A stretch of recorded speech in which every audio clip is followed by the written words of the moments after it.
ये तो सिंपल है ना, नॉर्मल को स्टैंडर्ड नॉर्मल बनाना आता है, कहाँ दिक्कत है भाई, इतना इजी सा क्वेश्चन लग रहा है। 0.5 तो ये कह रहा है कि x1 x2 x3 भी IID नॉर्मल 2 4 है ना। तो यहां से क्या करना है अभी के लिए, मान लो this question is probability y more than 17 for the time being, you assume this and y I named 2x1 minus 3x2 plus 6x3। तो पहले EY निकाल लो, mean of y। So each xi has distribution normal 2 4, तो इसका मीन आ जाएगा 2 into 2 minus 3 into 2 plus 6 into 2, right. Mean लगा दो सब पे, तो 10 आएगा, ओके।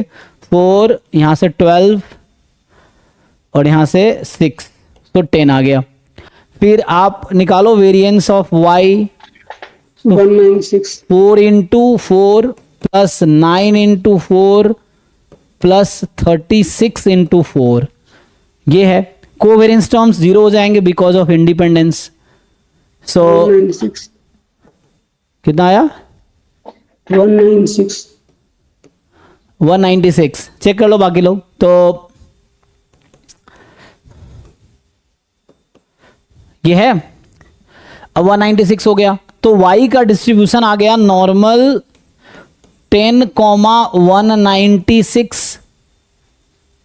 अब मुझे चाहिए प्रोबेबिलिटी y मोर देन 17, तो हम क्या करेंगे, इसको स्टैंडर्ड नॉर्मल में कन्वर्ट कर लेंगे। y minus 10 upon root under 196 more than 17 minus 10 upon root under 196 equal to probability.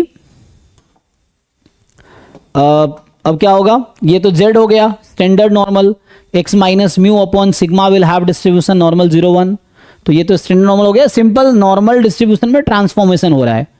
So this random variable है ना, क्योंकि ये नॉर्मल दिस है, तो ये नॉर्मल 0 1 हो गया। z मोर देन 17 माइनस 10 7, और ये कितना होता है 14, 1/2 सो ये 14 हो गया। तो ये प्रोबेबिलिटी z मोर देन 1/2, तो 1 माइनस 5 ऑफ 1/2 ये आ जाएगा।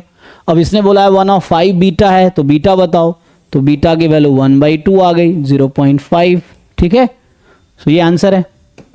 तो इजी क्वेश्चन था भाई, देख लो, है ना। तो पेपर मुश्किल, उसमें सारे क्वेश्चन मुश्किल, तो ये तो आसान क्वेश्चन है, सिंपल ट्रांसफॉर्मेशन है कि आप x1 x2 x3 का डिस्ट्रीब्यूशन है तो उससे y का डिस्ट्रीब्यूशन निकाल लो। अब y मोर देन 17 है, तो इस तरह से ये हो गया। सो ये this is the probability, and उसको 1 माइनस 5 बीटा करना है, तो बीटा 2 आ गया। चलो जी, आई थिंक 40 to 50 में हो गया सारे क्वेश्चन। अब 50 के बाद है ना, और कोई क्वेश्चन तो नहीं ना। सो 50 के बाद है 51 52 देन 55 56 57 59, ओके। तो 51 52 पहले देखते हैं।